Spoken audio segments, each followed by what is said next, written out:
hello' guys নমস্কাৰ সকলোকে আজি লৈ আহিছোঁ মই পূজাৰ ভিডিঅ' বেছিয়ে সোনকালে আনিলোঁ নেকি বাৰু একো নাই দিয়ক চবেই যদি সোনকালেই দিয়ে দেৰিকৈনো কোনে দিব ময়ে দিছোঁ আৰু এতিয়া চাওক আপোনালোকে এয়া আছিলে অষ্টমী দিনাৰ ভিডিঅ' আমি গৈছিলোঁ ৰহাত চাবলৈ বৰ বেছি দূৰত যোৱা নাই এইবাৰ পূজা একেবাৰে সেমেকা মন চনবোৰো ভাল নহয় কিন্তু জিলমিলকটো দেখাবই লাগিব ন তাইতো একো বুজি পোৱা নাই অসমত কি হৈ আছে কি নাই হোৱা সেয়েহে সন্ধিয়াৰ টাইমত তিনিওজনী ৰহালৈ বুলিয়ে ওলাই গ'লোঁ এয়া প্ৰথমেই গ'লোঁ পুৰণা চাৰিআলিৰ পূজা মণ্ডপত আৰু ৰহা 4খন পূজা অনুষ্ঠিত কৰা হয় আমাৰ ফালৰ পৰা গ'লে মানে প্ৰথম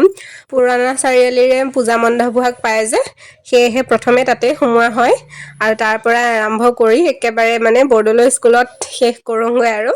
সেয়া প্ৰথমে সোমালোঁ পুৰণা চাৰিআলিত তাৰপিছত বজাৰৰ মাজেদি গৈ একেবাৰে পাই গ'লোহি নতুন চাৰিআলি এয়া আমি গৈছোঁ শিৱ মন্দিৰৰ পূজাভাগ চাবলৈ জিলমিলে এইবাৰ আকৌ খোজকাঢ়ি কাঢ়ি পূজা চাইছে নহয়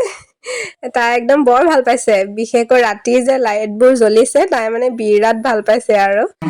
এইবাৰ মানে অকণমান বুজিও পোৱা হৈছে দেৱী বুলি ক'লেও বুজি পায় যেতিয়াই পূজা মণ্ডপত আহি জুবিনদাৰ শ্ৰদ্ধাঞ্জলি বুলি লিখা ফটোকেইখন দেখোঁ বুকুখন একেবাৰে বিষাই যায় ক'বলৈ ভাষা নাই কিমান যে দুখ লাগে বুজাব নোৱাৰিম আৰু এইবাৰ যে প্ৰত্যেকখন পূজা মণ্ডপতে কেৱল জুবিনদাৰ গান আৰু মায়াবিনী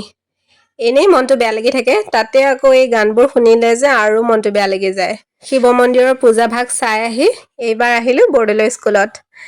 আৰু পূজালৈ আহিছোঁ যেতিয়া মিঠাই নিকিনিলে হ'ব জানো পূজা মানেই গৰম গৰম জেলেপি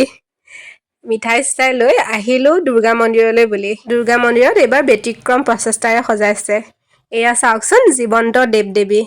কিমান ধৈৰ্যৰে ৰখি আছে দেখি যে ইমান ভাল লাগিছে তাৰ পিছতে জিলমিললৈ বুলি খেলা বস্তু কিনিলোঁ